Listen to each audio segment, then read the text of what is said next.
शिव महापुराण की कथा कहती है कि शिव भगवान शंकर का शिवलिंग तुम्हारे घर के पास में भी अगर किसी मंदिर में है और तुम्हारे घर के अंदर भी यदि कोई शिवलिंग विराजमान है तो ये समझ लेना कि वो 12 ज्योतिर्लिंग के रूप में ही विराजमान है।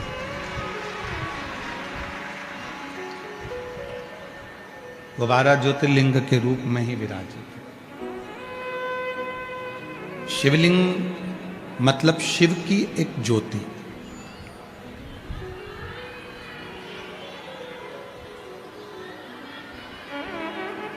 शिवलिंग मतलब भगवान शंकर की एक ज्योति। और वो ज्योति भगवान शंकर की वो ज्योति जो जीव को एक ऊर्जा, एक प्रकाश देती है। क्यों कहते हैं हम कि रोज प्रतिदिन भगवान शंकर के मंदिर जाओ, एक लोटा जल चढ़ाओ? क्यों कहा जाता है? क्यों कहते हैं कि मंदिर में जरूर जाओ, शिव को एक लोटा जल जरूर चढ़ाओ? क्यों? क्योंकि जब हम किसी भी शिव के मंदिर में जाते हैं तो अपने घर की जितनी नेगेटिवता है, जितनी भी नेगेटिव ऊर्जा है, हम जब भगवान शंकर के मंदिर में जाते हैं तो शिव को जब हम जल चढ़ाते हैं या शिव की साक्षी में पहुंचते हैं तो अपने घर की जितनी भी नेगेटिव है, जितनी भी गलतियां हैं, जितने भी गलत विचार हैं, गलत सोच है, वो हम शिव के मंदिर में जाकर भगवान शंकर को दे देते हैं और शंकर भगवान से उनकी ऊर्जा मांग कर लाते हैं और अपने घर में स्थापित करते हैं। अपने घर में स्थापित।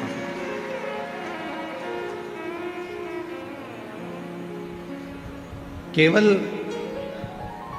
भगवान शंकर के मंदिर में जाकर शिवलिंग की साक्षी में भी अगर हम खड़े हो जाते हैं, भगवान शंकर के मंदिर में जाकर शिवलिंग की साक्षी में भी अगर हम हैं, और कितना सुंदर कहा है,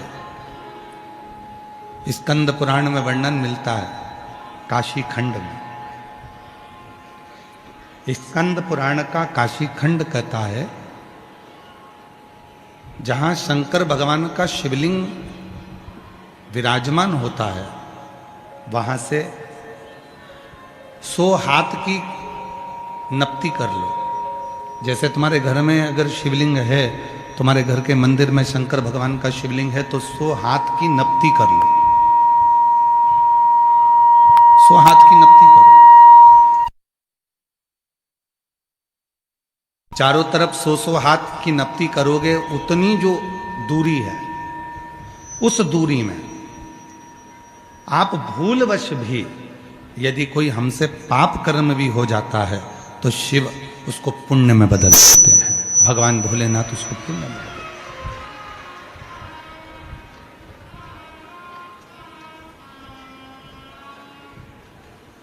रामचरितमानस किस किसने सुनी है? हाथ उठाओ जरा, जिन्होंने रामायण सुन रखी है। चलिए रखिए। श्रीमद् भागवत कथा किस किसने सुनी है? प्रणाम, रखिए। दोनों कथाओं को देखिए, दोनों कथाओं का स्मरण करिए। भगवान श्री राम जी महाराज का प्रागट्य होता है माता कौशल्या जी के गर्भ से। समय आने पर भगवान शंकर राम जी का दर्शन करने के लिए आते हैं। सुनिए ना कथा सबने, जम के तो बोलो जरा। ठीक है। अब जो रामचरितमानस में हुआ कि भगवान राम जी का प्रागट्य हुआ और भगवान भोलेनाथ, भगवान शिव राम जी का दर्शन करने के लिए राम जी के दरवाजे पर, राम जी के द्वार पर, कौशल्या जी के दरवाजे पर गए दर्शन के लिए। और कौशल्या माता ने राम जी के स्वरूप का दर्शन भगवान शंकर जी को कराया।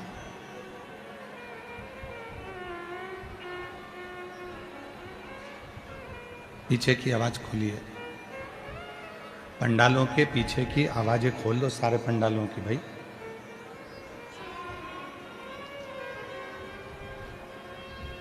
कौशल्या जी के सामने भगवान देवादिदेव महादेव एक योगी का रूप धरकर, एक साधक का रूप धरकर गए।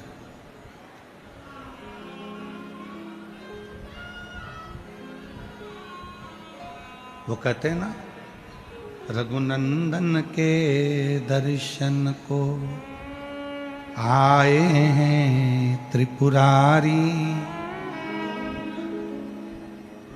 मस्तक पर गंगा सोहे है, हाथ में डमरू धारी।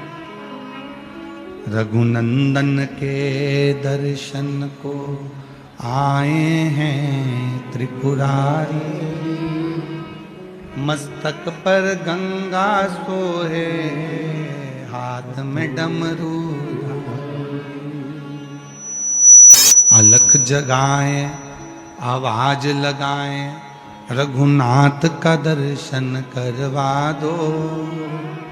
अलख लगाए, आवाज लगाए, रघुनाथ का दर्शन करवा दो।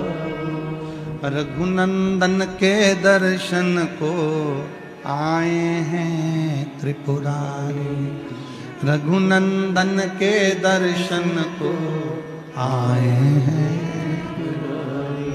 आवाज लगा रहे हैं, राम जी का दर्शन करा दीजिए।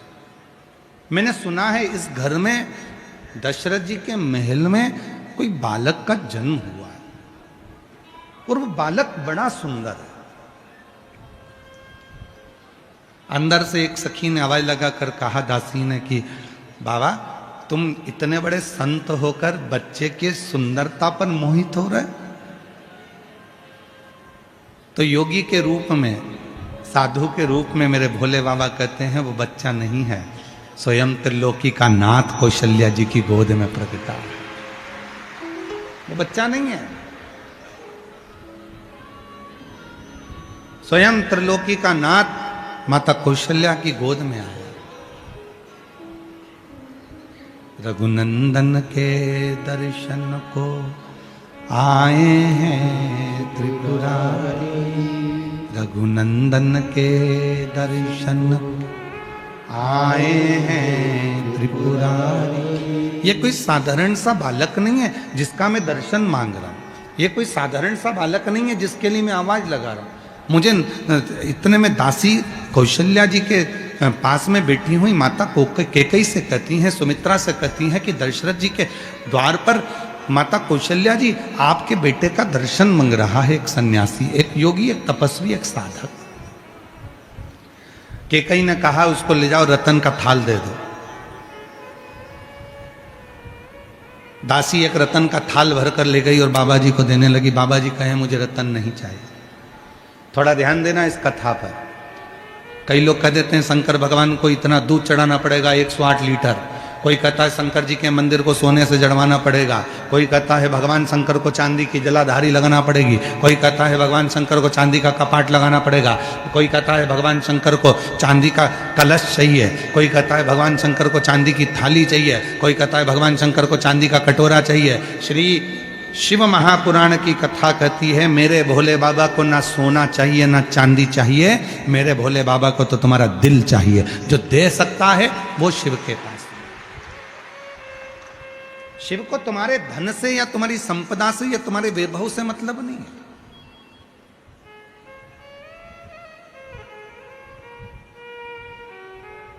भगवान शंकर को तुम्हारे धन या दौलत से मतलब नहीं है। भगवान शंकर को तुम्हारे संपदा से मतलब नहीं है।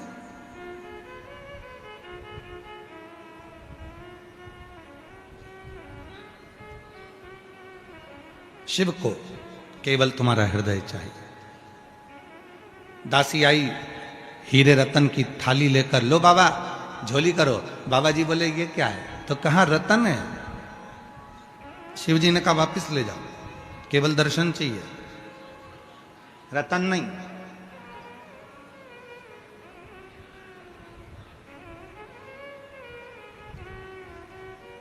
रतन से दर्शन नहीं हो सकते।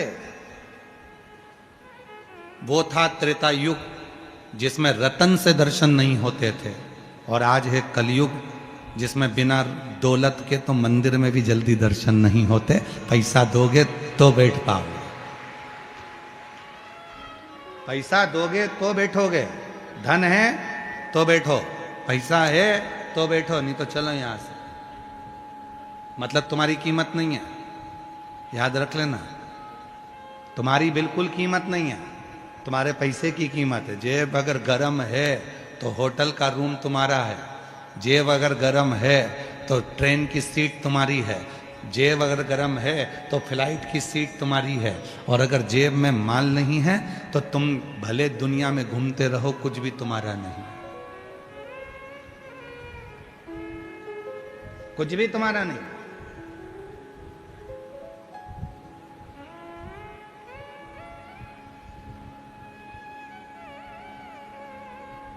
हमें रतन नहीं चाहिए।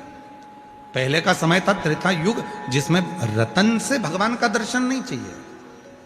हमें केवल दिल से जाकर तो बोलो कौशल्या जी से कि दरवाजे पर योगी आया है, सन्यासी आया है, तपस्वी आया है, साधक आया है, उपासक आया है। इतने में दासी ने कहा, हमने कहा तो ये रतन किसने भेजे हैं? तो ये माता कैकेयी ने भेजे हैं, कौशल्या जी से कहो। फिर खबर गई माता सुमित्रा जी के कानों में, तो सुमित्रा जी ने कहा एक काम करो, अंबर पीतांबर लेकर जाओ, थोड़ा सा सुंदर सोना भरकर सोने की अशर्फियां ले जाओ, हमारे घर में बेटे जन्मे, दे दो बाबा जी को। बाबा जी के पास पहुंचे, बाबा ये सोना, तो ये किसने भेजा? तो सुमित्रा जी ने भेजा। ना ना नहीं चाहिए, आप तो कौशल्या जी से कहो। तब माता कौशल्या जी के पास में खबर गई, और मां कौशल्या जी के पास में खबर जाती है। एक बार जोरदार ताली बजाकर गलता पीठ से स्वामी जी महाराज का एक बार साधुवाद करते हैं। कौशल्या जी के पास में खबर गई, और माता कौशल्या जी ने कहा क्या बात है? तो कहा कि दरवाजे पर एक बाबा आया है, न धन चाहिए न दौलत चाहिए, सब कुछ देकर देख लिया, बस राम का दर्शन चाहिए, राम का दर्शन। और कितना सुंदर बात कही है महाराज, शिव महापुराण के अंदर एक बहुत सुंदर सी बात कही, धन देकर जल्दी दर्शन कर सकते हो, धन देकर जल्दी दर्शन कर सकते हो। धन देकर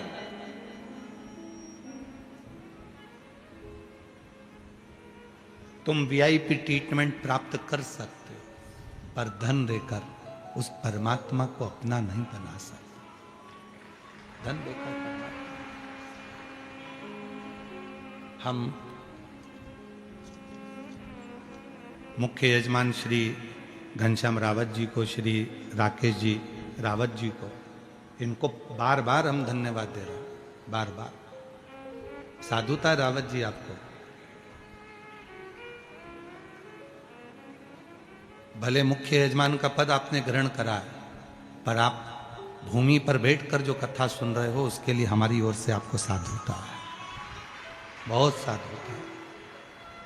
ये शिव महापुराण की कथा में आप कभी बन सके, अगर कैमरे वाले अगर आपको दिखाएंगे तो हम प्रयास करेंगे, जिस समय पर हम श्री शिवाय नमस्तुभ्यम 5 बार बोलते हैं और मौन होते हैं, कई माताएं, कई जीजियां, कई जीजा अपनी अपनी कुर्सियां छोड़ देते हैं और नीचे बैठकर उस स्तुति को गाते हैं।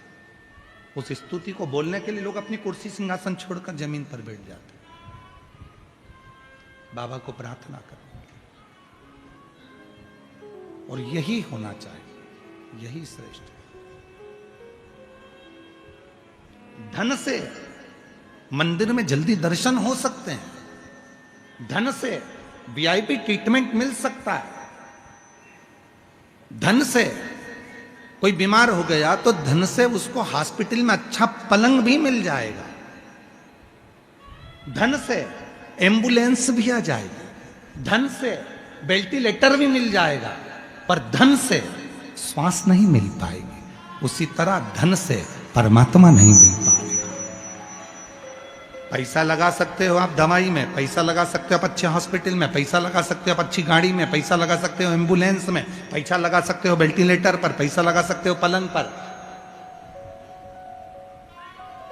कोरोना काल में आप सबने देखा होगा, कोरोना में लोगों के पास धन था, पर श्वास के लिए हाथ जोड़ रहे थे कि थोड़ा सा जिया दो, डॉक्टर साहब कोई ऐसी दवाई कोई ऐसा इंजेक्शन लगा दो, मेरा पति, मेरा भाई, मेरा बेटा, मेरा बाप, मेरी पत्नी, मेरी माँ, मेरी बहन जीवित हो जाए, कुछ कर दो। श्वास के लिए तड़प रहे थे, ऑक्सीजन ही नहीं मिल रही थी, वेंटिलेटर था फिर भी प्राण जा रहे थे, श्वास समाप्त हो रही थी, छूट रही थी। धन था, पलंग मिल गया, धन था, वेंटिलेटर मिल गया, धन था, एम्बुलेंस मिल गई, धन था, अच्छा हॉस्पिटल मिल गया, पर धन से श्वास नहीं खरीदी जा सकती। श्वास तो उस परमात्मा को, जब आप एक लोटा जल चढ़ाते हो, परमात्मा तुम्हारे कदम को, तुम्हारे घर से मंदिर तक जो तुम रोज कदम चलकर जाते हो, वो कदम मेरे शिव के खाते में लिखा जाता है, और उतनी श्वास तुम्हारी आखिरी में बढ़ाई जाती है, वो श्वास बढ़ाई जाती है। इसीलिए तो कहते हैं अंत समय प्रभु आना पड़ेगा, वचन दिया तो निभाना पड़ेगा। अंत समय प्रभु आना पड़ेगा, वचन दिया तो निभाना पड़ेगा। आए ना आए प्रभु कुटुंब कबीरा, अंत समय प्रभु आना पड़ेगा, वचन दिया तो निभाना पड़ेगा। अंत समय प्रभु आना पड़ेगा, वचन दिया तो निभाना पड़ेगा। अंतिम बिंदु में जब कोई नहीं आएगा, तब तुम्हारा चढ़ाया गया एक लोटा जल तुम्हारे सामने आएगा। एक महिला बैठी है, 8 साल तक उसने डॉक्टरों का इलाज करवाया, मेरे घर बच्चा हो जाए। 8 साल के बाद फिर 8 साल तक इलाज करवाया, किसी किसी जगह पर जा जाकर झोलियां भरवाई, गोदी भरवाई कि बच्चा हो, संतान।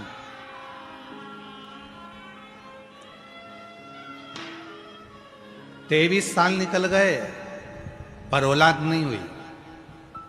डॉक्टरों ने कह दिया कि अब तो रजोधर्म भी चला गया, अब तुम रजस्वला नहीं हो सकती, अब बच्चे होने की चांस पूरे खत्म हो चुके हैं, शादी के 23 साल हो चुके हैं, अब तुम्हारे संतान का सुख नहीं है। सब तरह से मना कर दिया।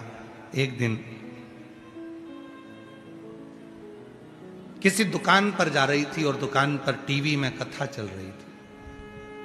सामान लेते लेते खड़ी हो गई और खड़ी होकर उसने 2 मिनट की कथा सुनकर पूछा दुकान वाले से, ये कौन सा महाराज है? कहा ये वो सीहोर वाला है, शिव पुराण करता है, इससे कोई फायदा होता है क्या? हाँ, थोड़ी देर खड़ी रहो। उसने खड़े होकर सुना। एक महिला का पत्र था जिसको 17 साल बाद औलाद हुई थी। उसने मन में सोच लिया इसकी कथा सुनूंगी। घर गई, मोबाइल पे सर्च करा, कथा सुनना प्रारंभ करा। कथा सुनने के बाद उसने सुना कि सीहोर कुबरेश्वर धाम जाऊंगी, वहां कंकर शंकर की पूजन करूंगी, वहां का कंकर लेकर आऊंगी, रुद्राक्ष लाऊंगी, सफेद आंकड़े की जड़ बांधूंगी। और 23 साल के बाद पहली बार घर से निकलकर सीहोर गई अपने पति के साथ, वहां पूजन करी, कंकर लाई, और वहां से आने के बाद 3 महीने के बाद गर्भ ठहर गया और 23 साल के बाद संतान की प्राप्ति। वो बैठी है।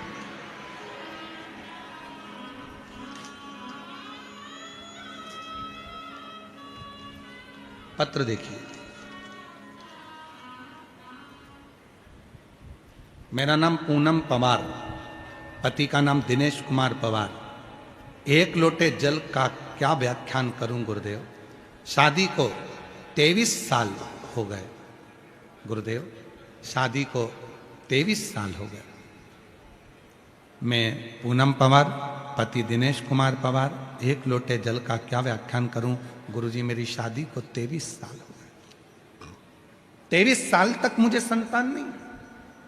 ऐसा कोई डॉक्टर नहीं छोड़ा, ऐसा कोई मंदिर नहीं छोड़ा जहां पर मैंने इलाज ना करवाया हो, आईवीएफ भी करवाए पर संतान नहीं हुई। फिर कथा के बारे में मालूम पड़ा और बाबा की कृपा से पशुपतिनाथ का व्रत कंकर शंकर की पूजन सीहोर जाकर करी और बाबा की कृपा से गुरुदेव बाबा ने मुझे संतान दी। आज मेरी संतान 14 महीने की हो गई है। मैं बाबा को यहाँ प्रणाम करने के लिए। मेरा नाम पूनम पवार, गांव काहनौर, जिला रोहतक, हरियाणा से हैं। और नीचे एक लाइन लिखी है, आप और हम उसको गुनगुनाते। अपनी किस्मत का ताला तुम खोलते चलो, श्री शिवाय नमस्तुभ्यं तुम बोलते चलो, श्री शिवाय नमस्तुभ्यं तुम बोलते चलो। कहीं बैठी हो और बच्चा साथ में आया हो तो ला सकती हैं, आ सकती हैं। 23 साल हो। सुना टीवी पर, कहीं दुकान पर कथा चल रही थी, मन कर गया सुन। देखो शिव कैसा है। मेरे भोले बाबा को देना होता है ना तो वो ऐसे टांग आपको हाथ पकड़ा, पल्लू पकड़ा और पांव को खींच कर आपको कथा तक लेकर आए। हमने पहले भी कथा में कहा, जयपुर में भले लाखों लाख लोग रहते हों पर शिव महापुराण की कथा में वही पहुंचेगा जिसको भोले बाबा को 3 महीने में देना है। उसी को बुलाएगा ही नहीं, आते आते कैंसिल करा देगा, पर यहां तक उसी को बुलाएगा जिसको देना। मां जाओ कहो कौशल्या जी से जाकर सूचना करो कि मुझे दर्शन करना, मुझे धन नहीं चाहिए, मुझे पैसा नहीं चाहिए, मुझे सोने की असरफियां नहीं चाहिए, मुझे रतन नहीं चाहिए, मुझे माणिक मोती नहीं चाहिए। हम पैसे से दर्शन जल्दी कर सकते हैं, हम पैसे से हॉस्पिटल में कमरा खरीद सकते हैं, हम पैसे से सब कुछ कर सकते हैं, पर हम पैसे से ना तो श्वास खरीद सकते हैं और ना उस ईश्वर का आशीर्वाद खरीद सकते हैं। सब कुछ खरीदा जा सकता।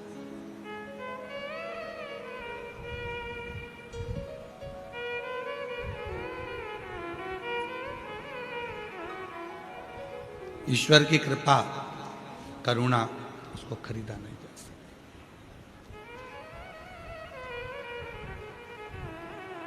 और अंत समय प्रभु, सब बोलिए सारे पंडाल, जितने भी पंडाल लगे, 1 2 3 4 5 और पीछे वाले 6 7 जितने भी पंडाल लगे सब बोलो, अंत समय प्रभु आना पड़ेगा,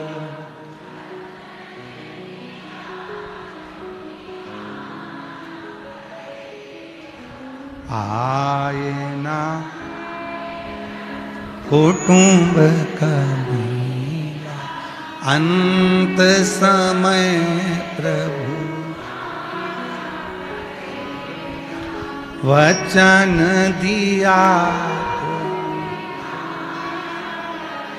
यही शावर मंत्र हैं जिसको बार बार दोहराया जाता है, यही शावर मंत्र हैं। भले वो भजन की लाइन क्यों ना हो, कभी मंत्र के रूप में उसको पुकारा करो।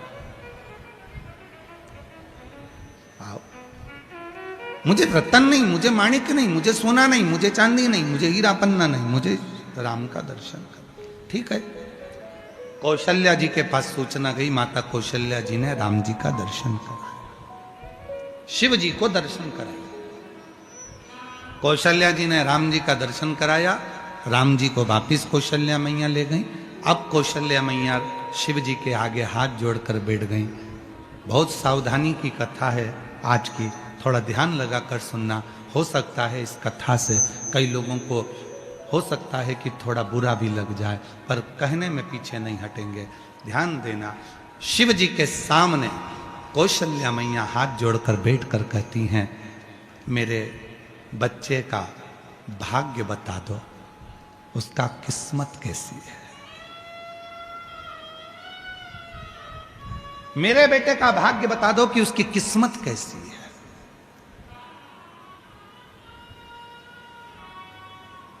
शिव जी मौन हो गए। शंकर भगवान ने मन में सोचा, मां कौशल्या जी से क्या कहूं। आज का व्यक्ति कहता है कि मैं तुम्हारी किस्मत बता सकता हूं, मेरे भोलेनाथ किस्मत नहीं बताए थे तो तुम में वो बल कहां से आ गया। शंकर भगवान स्वयं त्रिलोकी का नाथ, त्रिकालदर्शी, कैलाशी भी किस्मत नहीं बताया। शिव जी ने नहीं कहा कि तुम्हारे बेटे को 14 वर्ष वनवास भोगना पड़ेगा। शिव जी ने नहीं कहा कि तुम्हारी जानकी, तुम्हारी बहू भी वन में चली जाएगी। शिव जी ने नहीं कहा कि तुम्हारी बहू को एक ऋषि के घर में जाएगी, वहां बच्चे होंगे। शिव जी ने नहीं कहा कि तुम्हारी बहू पृथ्वी में समा जाएगी। शिव जी ने नहीं कहा कि तुम्हारा बेटा जल में समाधि ले लेगा। शिव जी ने नहीं कहा कि तुम्हारे बेटे को 14 वर्ष तक वनवास झेलना पड़ेगा। शिव जी ने नहीं कहा कि वन वन में एक बेर खाकर भी अपने जीवन को जीना पड़ेगा। शिव जी ने नहीं कहा। क्यों? कौशल्या जी कह रही हैं, बाबा मेरे बेटे का भाग्य बता दो। शिव जी ने जो बात कही, आज के मनुष्य को, आज के बेटा बेटी को वो धारण करना है अपनी बुद्धि। कौशल्या जी हाथ जोड़कर कहती हैं, मेरे बच्चे का भाग्य बता दो। शिव जी कहते हैं, मैं भाग्य नहीं बताता, भाग्य बना देता हूं। भाग्य नहीं बता, भाग्य बना देते हो? हाँ, तो मुझे क्या करना पड़ेगा? शंकर भगवान ने कहा, सुनो कौशल्या मां, तुम्हारे बेटे से इतना जरूर कहना कि रोज प्रतिदिन एक पार्थिव लिंग का निर्माण करना और पूजन करना। यदि आप लोगों में से कोई राम पथ गमन गया हो, राम जो 14 वर्ष के लिए वनवास गए थे, अयोध्या से लंका तक का जो रास्ता उन्होंने चुना था, जिस मार्ग से वो गए थे, पूरे राम पथ गमन को भारत सरकार ने बना दिया है। भारत सरकार ने जो राम पथ गमन बनाया है, उस राम पथ गमन पर एक बार गाड़ी लेकर जाना, जहां जहां राम रुके थे उस स्थान पर रुकना। वहां राम जी के मंदिर कम मिलेंगे और शिव जी के मंदिर ज्यादा मिलेंगे, क्योंकि राम जी जहां रुकते थे वहां जो एक शिवलिंग की स्थापना करते थे। राम जी जहां रुकते थे वहां शंकर के शिवलिंग की पूजन करते थे। राम जी जहां रुकते थे वहां पार्थिव लिंग का निर्माण करते थे, पूजन करते थे। तो माता कौशल्या जी से कहा, अगर तुम्हारे पुत्र को एक चीज कहना कि राम बस इतना करना कि शिवलिंग की पूजन जारी रखना, तो जीवन में कितना भी दुख आएगा, कितनी भी तकलीफ आएगी, कितना भी कष्ट आएगा, सब धीरे धीरे धीरे समाप्त होगा और तुझे बल मिलता रहेगा, तुझे बल मिलेगा।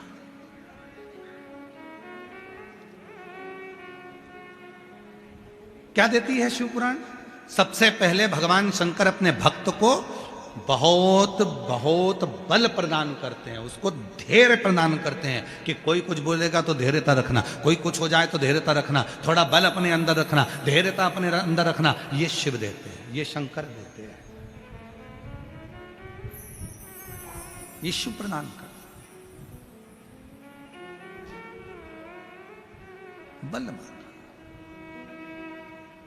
कौशल्या जी से कह दिया, मैं भाग्य नहीं बता सकता, पर बताओ, मेरे देव अधिदेव महादेव भगवान स्वयं दशरथ जी के यहाँ जाकर मना कर देते हैं कि मैं भाग्य नहीं बताता। आज का व्यक्ति ऐसा पैदा हो गया संसार में, कलिकाल में इतने सारे लोग पैदा हो गए कि तुम्हारा भाग्य बता देते हैं, तुम्हारा भविष्य बता देते हैं, तुम्हारे जीवन की रेखा बता देते हैं। लोग कह देते हैं, लाओ मैं बहुत बड़ा आचार्य हूं, मैं तुम्हारा हाथ देखकर बताऊंगा, लाओ मैं पत्रिका देखकर बताऊंगा तुम्हारे जीवन में कितना दुख है, लाओ मैं बताऊंगा तुम्हारे जीवन में कितना कष्ट है, लाओ मैं ये बताऊंगा तुम्हारे जीवन में कितनी तकलीफें हैं। ना, शिव महापुराण की कथा कहती है, भगवान शंकर ने जन्म मरण परण ये 3 ऐसे हैं जो शिव जी ने अपने पास में रखा है। जन्म कब होगा, कहाँ होगा, कैसे होगा, शिव जानते हैं। मरोगे कैसे, कब मरोगे, कैसे मरोगे, कहाँ जाकर मरोगे, ये शिव ने अपने पास रखा। परणा, शादी, तुम्हारे लिए कितने भी लड़के देख लिए जाएं, तुम्हारे लिए कितनी भी लड़की देख ली जाए, पर जो शंकर जी को जिसके साथ तुम्हारा संबंध बांधना है वही मिलेगी और वही मिलेगा। कितना ही प्रयास करो।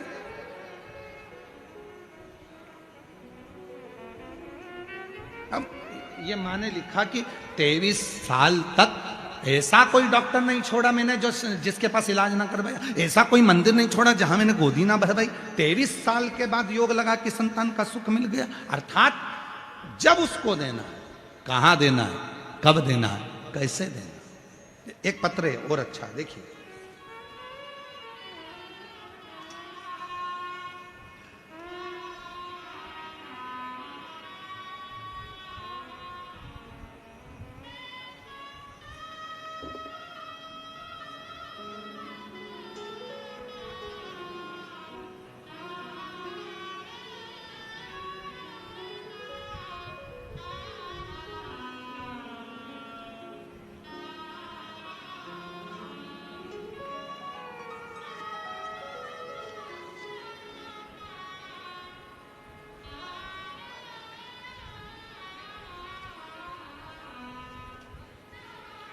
मैं प्रीति खंडेलवाल, पति का नाम आशीष खंडेलवाल, देवी नगर न्यू सांगानेर रोड सोंडाला जयपुर से हूँ। कहीं बैठी हो तो आ सकती हैं। भोले बाबा की महिमा का और उनके एक लोटे जल का क्या वर्णन करूं। मेरे भाई की तैयारी करते करते 7 साल हो गए थे, पर उसकी नौकरी नहीं लग रही थी। फिर गुरुदेव, मैंने मेरे भाई को विद्याधर नगर स्टेडियम में जो कथा हुई थी उसमें उसको लेकर आई, कथा में लेकर गई। और गुरुजी, मेरे भाई को इन सब कथाओं पर विश्वास ही नहीं था। वो विश्वास नहीं करता था कि क्या पंडाल में बैठकर जो कथा सुनता है बाबा उसको 3 महीने में दे देता है। मेरे भाई को विश्वास नहीं था। उसने पत्र में लिखा है, आप भी पढ़ सकते हैं। मेरे भाई को विश्वास नहीं था, क्या ऐसा हो सकता है कि कथा सुनो और 3 महीने में बाबा दे दे। लेकिन गुरुदेव वहां एक दिन की कथा सुनने के लिए आया और एक दिन की कथा ने उसकी जिंदगी बना दी। गुरुदेव, विद्याधर नगर में उसने कथा सुनी और बाबा ने ऐसी कृपा करी कि वो भी आश्चर्य में पड़ गया। शिवजी ने एक नौकरी नहीं, 2-2 सरकारी नौकरियां मेरे भाई के खाते में डाल दी। 2-2 सरकारी नौकरियां, पत्र में खुद लिख रहे, 2-2 सरकारी नौकरियां भाई के खाते में दे दी। और आज बाबा की कृपा से मेरा भाई रेलवे में JEN के पद पर नियुक्त हो गया। मैं बाबा को यहां प्रणाम करने के लिए बाबा को नमन। भले विश्वास नहीं, आप में से कई मेरी जीजियां भी ऐसी होंगी, कई मेरे जीजा भी ऐसे होंगे, कई मेरी बेटियां ऐसी होंगी, कई मेरे बेटा ऐसे होंगे, कई बुजुर्ग माँ बाप ऐसे आए होंगे जो केवल परखने के लिए आए होंगे कि हमने सुना है बाबा कथा कहता है, सियोर वाला बाबा आता है, कथा कहता है, और कथा कहने पर उससे जो प्रार्थना करी जाए वो बाबा देता है। कई ऐसी आई होंगी, कई ऐसे मेरे जीजा आए होंगे जो परीक्षा करने के लिए आए होंगे। हम भी देखें वो देता है कि नहीं देता।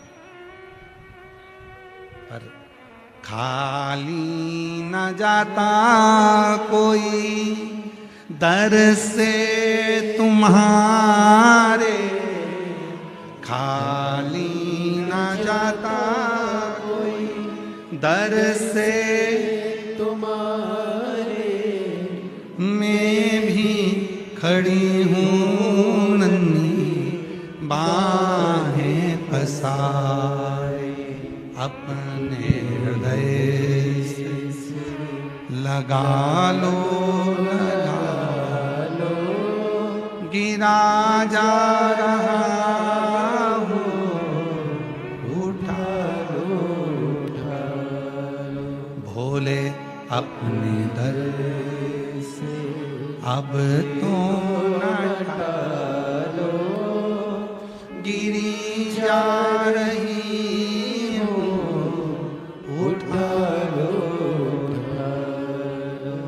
उससे प्रार्थना करो। यहाँ टाइम बर्बाद करने के लिए मत आओ, भीड़ बढ़ाने के लिए बिल्कुल मत आओ। आप अन्य कथाओं में चले जाना भीड़ बढ़ाने के लिए, पर शिव पुराण में भीड़ बढ़ाने बिल्कुल मत आना, क्योंकि भीड़ बढ़ाने तुम्हारी भीड़ बढ़ती है और जजमान परिवार और समिति और सबके श्वास ऊपर नीचे होने लगती है। भीड़ बढ़ाने के लिए शिव पुराण में मत आओ,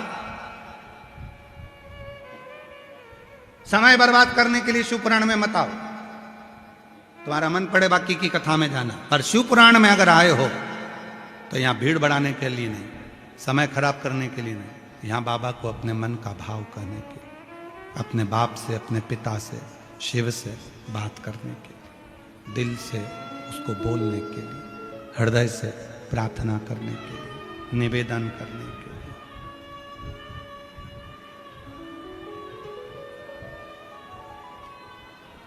अपने दिल की बात उसको कहने के लिए। मेरी जीजियों,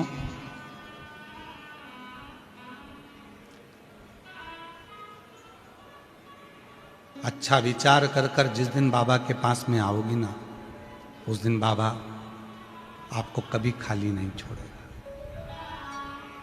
अच्छी सोच रखकर जिस दिन आओगी, घर से चलो ना तो ये विश्वास के साथ चलना कि मैं कथा में जा रही हूं और मेरा ये दुख मेरा बाबा मिटाएगा। तो ये पक्का है। यहां से जाया करो तो यहां की मिट्टी को नमन कर कर कहकर जाया करो, तू मेरे घर कब आएगा, मैं बहुत दुखी हूं, कष्ट में हूं। हे कालाधिपति महाकाल, हे मेरे विश्वनाथ, हे मेरे सोमनाथ, हे मेरे मल्लिकार्जुन, हे मेरे कुबरेश्वर बाबा, तू मेरे यहां कब आए, मेरा दुख मिटाने के, मेरा कष्ट मिटाने।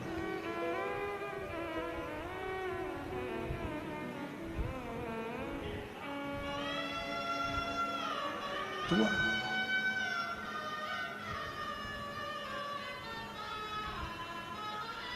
तेरे बिना चित्त नहीं लगता, तेरे बिना मन नहीं लगता। तू आएगा तो मेरा दुख मिटेगा।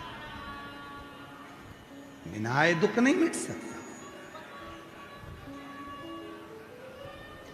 शिव जी ने कह दिया, कौशल्या जी, मैं किसी का भाग्य नहीं बताता, पर मैं भाग्य बना देता हूं। ये तो हो गई त्रेता युग की बात। अब बजाओ द्वापर युग में, जब भगवान कृष्ण का जन्म हुआ, शिव जी दर्शन कर ले।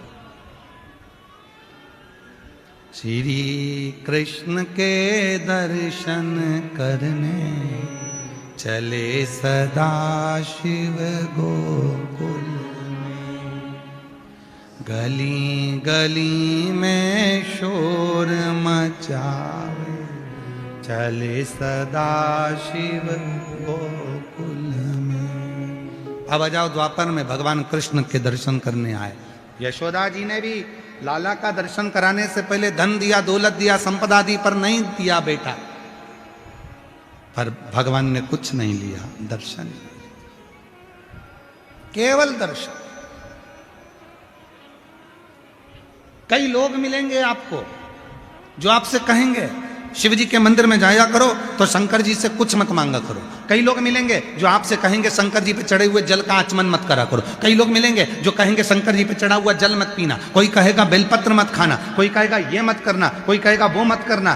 उनको हाथ जोड़कर कह दो कि वो मेरा बाप है, वो मेरा पिता है। शिव महापुराण में लिखा है, कायिक, वाचिक और मानसिक 3 पाप शंकर जी को चढ़े हुए जल का आचमन करने से तुरंत समाप्त हो जाते हैं। और सियोर वाले महाराज की बात मत मानना, बिल्कुल मत मानना। सियोर वाले बाबा को सुनने आए हो पर उनकी बात मत मानना। आप तो गीता प्रेस गोरखपुर की शिवपुराण लेकर आओ, उसकी विद्येश्वर संहिता पढ़ो। उस विद्येश्वर संहिता में तुम्हें मिलेगा कि भगवान शंकर पर जल चढ़ाकर उस जल का आचमन करने से, उस जल को पीने से 3 ताप समाप्त हो जाते हैं, कायिक, वाचिक और मानसिक। 3 ताप समाप्त। आप तो उनका स्मरण करो, पाठ करो। गीता प्रेस गोरखपुर की शिवपुराण लेकर आओ, उसको पढ़ो, अध्ययन करो।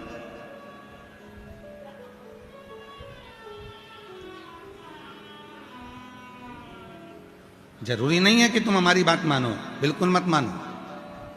आप तो पढ़ो, अध्ययन करो, स्मरण करे।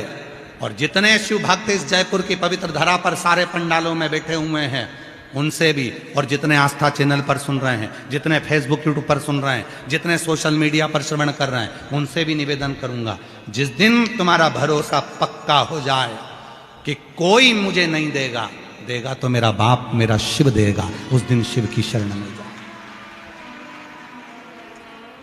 पड़ोसी को कितना भी चाय पिला लो, पड़ोसन के घर के कितने भी बर्तन धो लो, पड़ोसन के कितने भी अचार खिला दो, पड़ोसन के घर की माता जी को कितनी भी साड़ी पहना दो, पर पड़ोसन के पास करोड़ों का धन होगा पर वो अपनी प्रॉपर्टी तुमको नहीं देगी।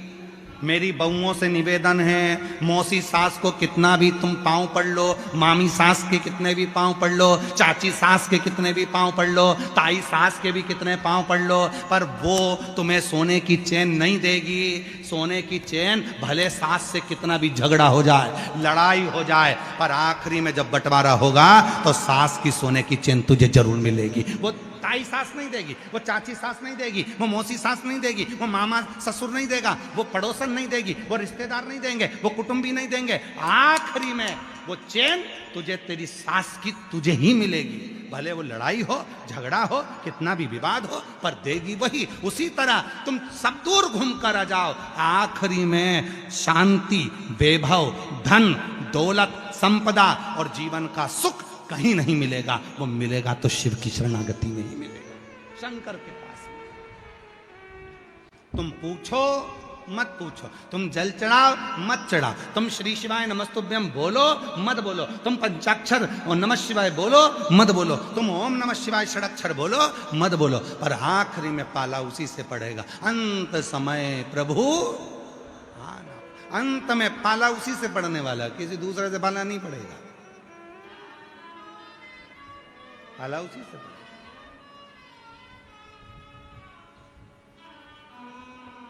वही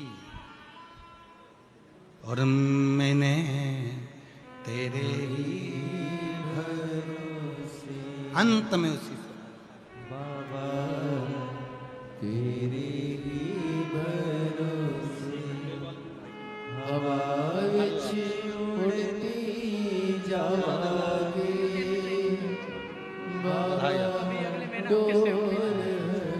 आप ही के भाई का नौकरी लगा है, अभी उदयपुर ट्रेनिंग में है। एक बार जोरदार ताली बजाओ प्रीति खंडेल में।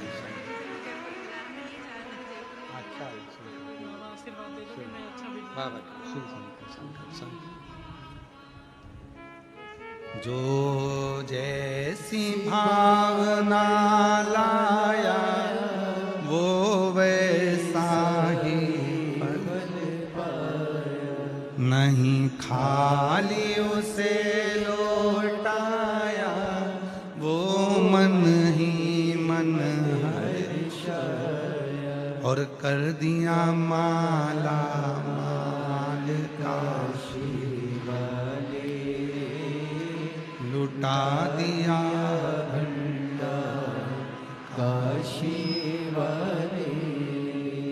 उस पे आश्रित हो, आश्रित। आप तो राजस्थान के हो, मेवाड़ के राजा बप्पा रावल जी,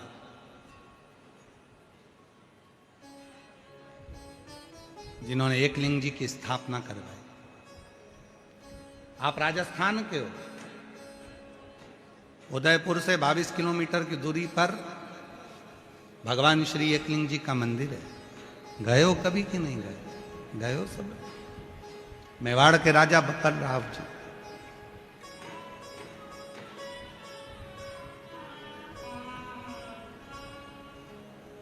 ध्यान देना, जब मेवाड़ पर आक्रमण हुआ, वहां के महाराज ने अपने पुत्र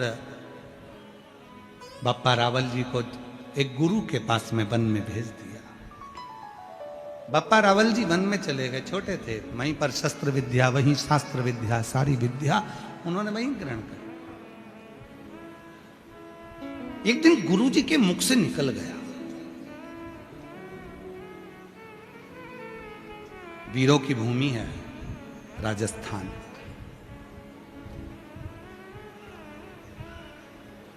यहां की भूमि का जल ही ऐसा है कि यहां का बच्चा हो चाहे बूढ़ा हो, वो वीरों की ही मौत मरता है। उसमें वीरता का गुण होता है, वीरों की भूमि है राजस्थान। बप्पा रावल जी छोटी सी अवस्था थी 7-9 वर्ष की, और रावल जी, बप्पा रावल ने वन में अपने गुरु के मुख से सुन लिया। गुरु जी बोले कि जब व्यक्ति बहुत संघर्ष करता है और उसको कोई लक्ष्य नहीं मिलता, तब वो शिव की शरणागति ग्रहण करे। ये बप्पा रावल जी ने अपने गुरु के मुख से सुन लिया, शिव की शरणागति ग्रहण करे।